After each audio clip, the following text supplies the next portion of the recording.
All right, let us begin, my friends, on another one of these videos, just as we kind of storm through and make sense of these. So let's go ahead and begin. Here we got another one dealing with, let's read it. The rate of fuel consumption in gallons per minute recorded during an airplane flight is given by a twice differentiable and strictly increasing function R on time. The graph of R in the table of selected values of R of t from 0 to 90. Use the data from the table to approximate R prime of 45. Show the computations that lead to your answer. Indicate units of measure. Notice by the tables, this is gallons per minute. That lets us know right away. If you think about position, velocity, acceleration, we're theoretically in like the velocity model, but in other words, we're in the derivative, and you know that because it said the word rate, the rate of fuel consumption. So we're kind of given the rate, right? Maybe the first derivative, you want to think about that as we go through. So it wants us to approximate R prime. Great. So we're kind of approximating the acceleration, but nonetheless, let us begin. 45 is not on the table, so we want to use 40 to 50. X1, X2, Y1, Y2. And just notice the tables look a little different. I think that was the purpose of this exam, was that all the table values are horizontal and you can kind of see them like that. But in this one, it was just a little bit different, but nonetheless, everything kind of stays the same. 55 minus 40, right? Y2 minus Y1. Notice that this is your Y values, and then 50 minus 40. 55 minus 40 is 15 over 10. We can divide top and bottom by 5. 15 divided by 5 is 3 over 10 divided by 5, 2. So we get 3 over 2. And what is our units? It's gallons per minute per minute. Okay, that should make sense because this is gallons per minute divided by minute, and that's just gallons per minute per minute. All right, there it is, my friends. We have completed that first question, and like you see, it's hopefully we get that completed relatively quickly.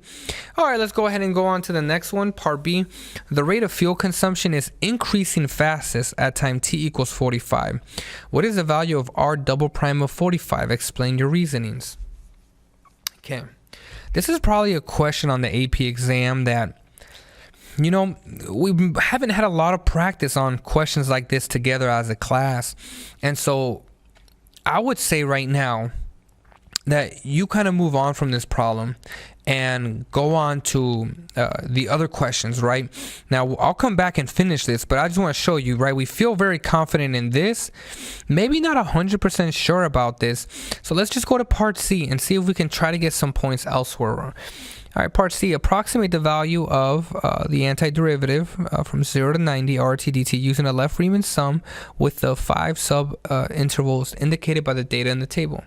Is this numerical approximation less than the value of 0.90 R of t? Okay, good. So let us go ahead and get started. So let's begin by approximating the value of 0 to 90 R of t dt using a left Riemann sum. So what I'm going to do is I'm going to quickly sketch this. Actually, the sketch is already here, so we can just go ahead and set this up from 0 to 90 R of t dt. And they're already giving us the graph, right? And we're using a left Riemann sum, which is pretty nice. So this is actually a really nice problem. We get one subinterval there. We get, using a left Riemann sum, another subinterval there. There it is.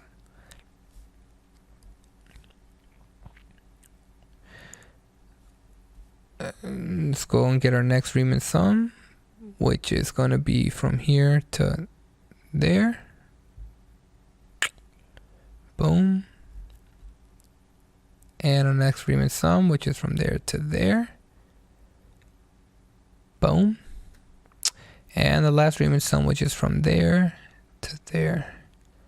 Boom. There it is, right? So we get 1, 2, 3, 4, 5. Okay. And like always, it's kind of nice, right? This is 30 times 20. So you can kind of see it. It's approximately 30 times 20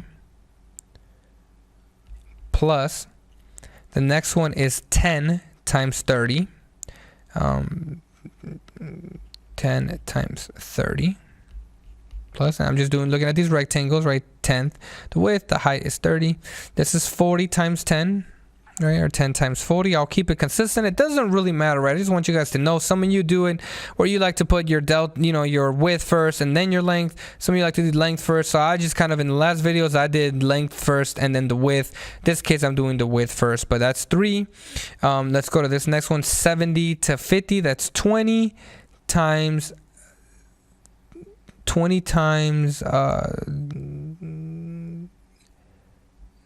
55. Okay, very important here. You obviously see this point here. Just be very mindful if you look at your tables, right? It's in between, and you can check in your tables, right? This is a left Riemann sum at 50.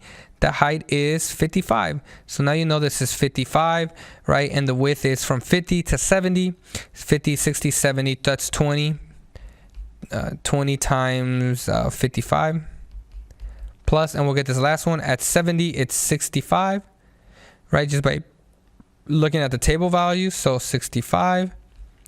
And that's 20, 70 to 90, 20. And we got 1, 2, 3, 4, 5, our 5 selected values there.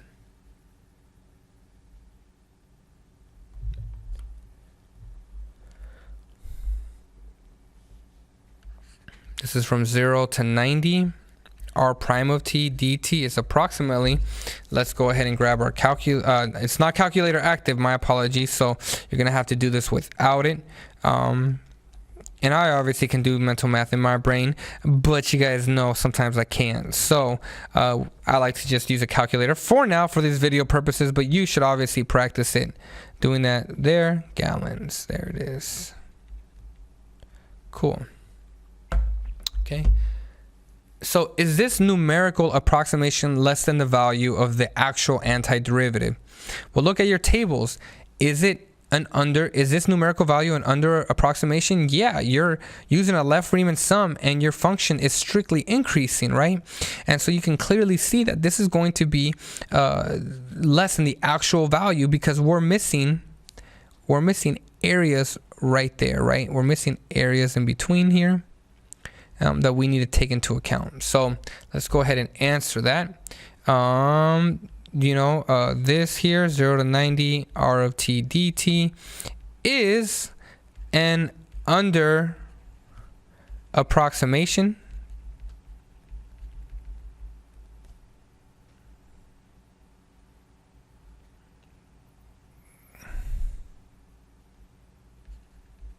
Because I use the left Riemann sum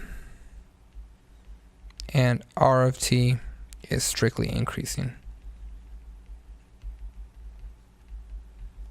Strictly increasing. Okay. Good.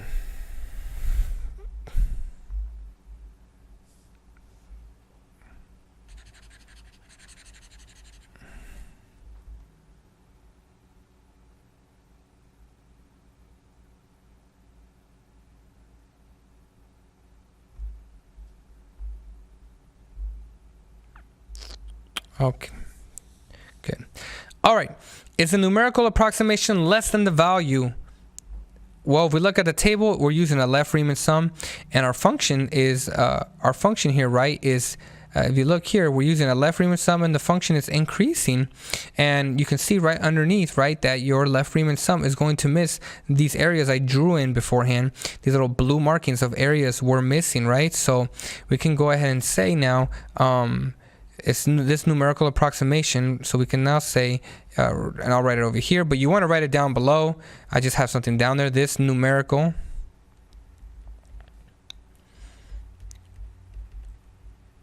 approximation is less than the actual value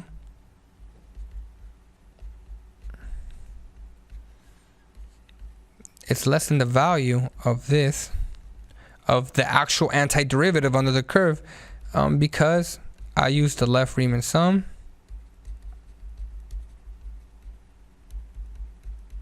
and R of t is increasing, right? And that's how we know, because we're using a left Riemann sum, it's increasing, we're going to get an under approximation.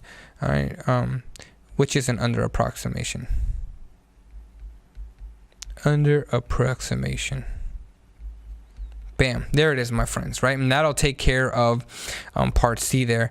Now let's go ahead and move on to part D.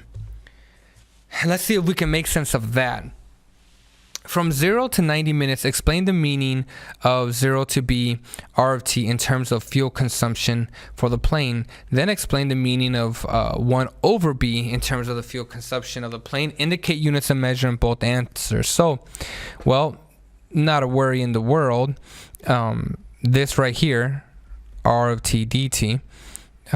Remember, R of T is what? Gallons per minute. And if we did a quick unit conversion multiplied by dt, which is minutes, what do you know? We're left with gallons, which is the position, right? That makes sense. PVA, that gives me gallons. So, and this B value is just the minutes, right? So this means how much, let me just read the question. The rate of fuel consumption in gallons per minute recorded during an airplane flight. So it means how much gallons the airplane consumed from T equals 0 minutes to T equals B minutes, right? It's going to tell us how much gallons the airplane consumed, right? And we're left with gallons, and that should make sense. Now, now this kind of changes, right? When we get to this bottom portion here, so let's go ahead and answer that through. So explain the meaning of this in terms of fuel consumption for the plane. All right, well, what does that mean? Well, let's think about it for a minute. Let's do a quick unit conversion. I think it's very helpful to do that. You know, 1 over B means average, right? So if I quickly wrote this down here, this R of T dt means the average. Okay, and I'll stop here. You know, that means the average. Now let's try to make sense of this, right? Because R of T is gallons per minute multiplied by dt, which is minutes, but now we're dividing by 1 over B, which represents minutes, right? So we're going to get the scenario where minutes cancels out and we're left in gallons per minute, which is what? The rate. So we're finding the average rate of fuel consumption in gallons per minute from T equals 0 to T equals B minutes. So let's go ahead. It means the average rate of fuel consumption by the airplane from T equals 0 minutes to T equals B minutes, right? And then that's how we will answer part D, which is going to give us these two parts there, right? And again, part B, I will place a quick answer key for those of you who want to get almost, you know, every single question right.